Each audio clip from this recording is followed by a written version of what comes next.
Hi friends, welcome to government jobs portal. So చూసుకోండి, మనకి the Visakhapatnam cooperative bank limited నుంచి ఒక మంచి జాబ్ నోటిఫికేషన్ అనేది రావడం జరిగిందండి. ఇంపార్టెంట్ పాయింట్స్ అయితే మనం ఈ వీడియోలో చూద్దాం. అలాగే చూసుకోండి, మా యాప్ మరియు మా వెబ్సైట్లోని 20% డిస్కౌంట్ ఉన్నాయన్నమాట అన్ని కోర్సెస్ మీద. ఇంట్రెస్ట్ ఉన్న వాళ్ళైతే ఎన్రోల్ చేసుకోవచ్చు. కింద డిస్క్రిప్షన్లో లింక్స్ అనేవి ఇస్తున్నాం. జీజేపీ తెలుగు యాప్ అని మీరు సెర్చ్ చేసి లేదా www.ggptelugu.in వెబ్సైట్లో చూడొచ్చండి. మనకి మోడర్న్ హిస్టరీ, ఎస్ఎస్సి, జీడీ క్లాసెస్, అలాగే ఇంగ్లీష్, అలాగే మనకి ఏపీ హిస్టరీ క్లాసెస్ అన్ని కూడా అవైలబుల్గా ఉన్నాయన్నమాట. ఓకే, సో చూసుకోండి, మనకు నోటిఫికేషన్ విషయానికి వస్తే ప్రొబేషనరీ ఆఫీసర్స్ అంటే డెప్యూటీ మేనేజర్స్ అవుతారనమాట స్టార్టింగే. సో దీని లాస్ట్ డేట్ వచ్చేసి January 28 అండి. అలాగే ఎగ్జామ్ వచ్చేసి ఫెబ్రవరిలో ఉంటుంది. అండ్ టోటల్ వేకెన్సీస్ అయితే 30 వేకెన్సీస్ ఉన్నాయండి. 30 వేకెన్సీస్ అయితే మనకి ఇక్కడ కనిపిస్తున్నాయి.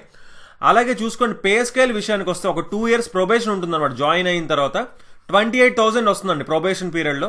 నెక్స్ట్ నుంచి 38,000 వస్తుంది అనమాట మంత్కి. సో అలాగే నెక్స్ట్ చూసుకుంటే ఎలిజిబిలిటీ క్రైటీరియా గ్రాడ్యుయేషన్ అయి ఉండాలి. Graduation are equal to 60% marks ఉండాలి. అంటే ఫస్ట్ క్లాస్ వచ్చి ఉండాలి కంపల్సరిగా ఇన్ రెగ్యులర్ స్ట్రీమ్ అండి.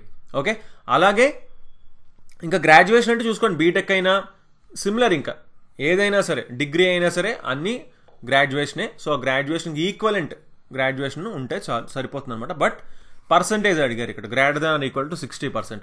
అలాగే మనకి తెలుగు చదవడం, రాయడం, మాట్లాడడం రావాలి. అలాగే ఇంగ్లీష్ కూడా చదవడం, మాట్లాడడం, రాయడం రావాలి. కంప్యూటర్ నాలెడ్జ్ కూడా ఉండాలి అని అంటున్నారు. మాక్సిమం 33 ఇయర్స్ అంటున్నారు age limit. 33 years, minimum 20 years కంపల్సరీగా ఉండాలంటున్నారు. అంటే December 31, 2023కి 33 ఇయర్స్ని మించకూడదు. ఓకే, ఇది వెరీ ఇంపార్టెంట్ అనమాట. సో నెక్స్ట్ చూసుకుంటే అప్లికేషన్ ఫీ వచ్చేసి 1000 రూపీస్ ఉంటుందండి, ఇంక్లూడింగ్ జిఎస్టీ. అలాగే ఇప్పుడు చూసుకోండి, ఆంధ్రప్రదేశ్ అండ్ తెలంగాణలో ప్రెసెంట్ బ్రాంచెస్ అన్నీ ఉన్నాయన్నమాట. ఓకేనా, సో ప్రెసెంట్ అయితే ఆంధ్రప్రదేశ్ అండ్ తెలంగాణలోనే మీకు జాబ్ వస్తుంది. బట్ నెక్స్ట్ వేరే స్టేట్స్ కూడా మేము ఎక్స్పాండ్ చేసుకుంటాము, చేసే ఛాన్సెస్ ఉన్నాయి. అప్పుడు వేరే స్టేట్స్లో కూడా వర్క్ చేయాల్సి ఉంటుంది అని ఇక్కడ క్లియర్గా మెన్షన్ చేశారు.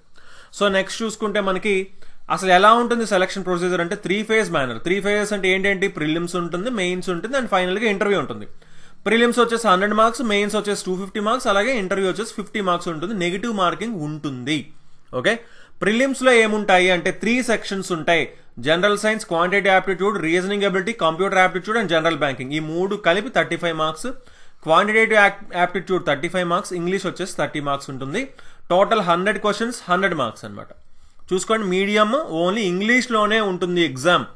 ఓకే, సో ప్రిలిమ్స్లోని మెరిట్ లిస్ట్ తీసి 10 times వేకెన్సీస్కి 10 times అంటే 30 కదా వేకెన్సీస్ ఉన్నాయంటే 300 మెంబర్స్ని మెయిన్స్కి పంపిస్తారనమాట. ఓకే, సో ఆ మెయిన్స్ వచ్చేసి మనకి 200 marks objective, 50 marks descriptive test ఉంటుంది. ఓకే, సో ఏంటుంటాయి ఆ ఆబ్జెక్టివ్ టెస్ట్లో అంటే 4 sections కనిపిస్తున్నాయి మనకి ఇక్కడ. General science, data analysis and interpretation, reasoning ability by computer aptitude, general economy, banking awareness. So ఇవన్నీ కూడా 155 క్వశ్చన్స్, 200 మార్క్స్ ఉంటుంది. అలాగే డిస్క్రిప్టివ్ పేపర్ వచ్చేసి 50 మార్క్స్కి ఇంగ్లీష్ లాంగ్వేజ్ ఉంటుందన్నమాట. Letter writing, essay and precise writing. Total ఇవన్నీ మనకి 3 questions 50 మార్క్స్కి ఉంటుందన్నమాట. ఓకేనండి, సో ఇది విషయం. అలాగే చూసుకోండి, మనకి టెస్ట్ వచ్చేసి ఇది 200 మార్క్స్కి 4 sections, 3 hours అనమాట. టైం అనేది 3 hours టైం ఉంటుందన్నమాట ఆబ్జెక్టివ్ టెస్ట్. ఓకేనా, ఇది వెరీ ఇంపార్టెంట్. సో నెక్స్ట్ మనం చూసుకుంటే మెయిన్స్లో వచ్చేసి ప్రతి క్వశ్చన్కి కూడా 5 options ఉంటాయని కూడా క్లియర్గా మెన్షన్ చేశారు. అలాగే మనకి పెనాల్టీ ఫర్ రాంగ్ ఆన్సర్స్ 1/4 వచ్చేసి నెగిటివ్ మార్కింగ్ ఉంటుందన్నారు. అండ్ ఫైనల్గా వచ్చేసి ఇంటర్వ్యూ 50 మార్క్స్కి ఉంటుంది అని క్లియర్గా మెన్షన్ చేశారనమాట. చూసుకోండి, మెయిన్స్ ఎలా తీస్తారంటే ఇండివిజువల్గా కూడా మనకి ఇండివిజువల్ సెక్షన్ వైజ్ కూడా కట్ ఆఫ్ అనేది ఉంటుంది. అలాగే టోటల్ స్కోర్ కూడా మనకు ఉంటుందన్నమాట. క్వాలిఫైయింగ్ ఎలా కట్ ఆఫ్స్ ఉంటాయంటే రెండిటికి, అంటే సెక్షన్ వైజ్ కట్ ఆఫ్ కూడా ఉంటుందని క్లియర్గా మెన్షన్ చేశారు మెయిన్స్కి. సో 1:4 మెంబర్స్ని ఇంటర్వ్యూకి పిలుస్తారు అని కూడా క్లియర్గా మెన్షన్ చేశారండి. ఓకేనండి, ఇది కూడా very very important. So next చూసుకొని చూడండి, ఆన్లైన్ ఎగ్జామ్ వచ్చేసి Feb 2024లో ఉంటుంది, ఫెబ్లో ఉంటుందన్నమాట. And exam centres prelims and మెయిన్స్కి చూసుకుంటే విశాఖపట్నం, విజయవాడ, హైదరాబాద్, కర్నూలు, కాకినాడ అండ్ తిరుపతి ఎగ్జామ్ సెంటర్స్గా మనకి ఇక్కడ చెప్పుకోవచ్చు. ఓకేనండి, so okay guys, important points అన్నీ అయితే మనం చూసాం.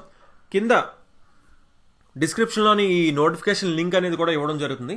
ఇంట్రెస్ట్ ఉన్న వాళ్ళు మీరు చూడొచ్చు అనమాట. So okay then, thanks for watching and have a nice day. Bye.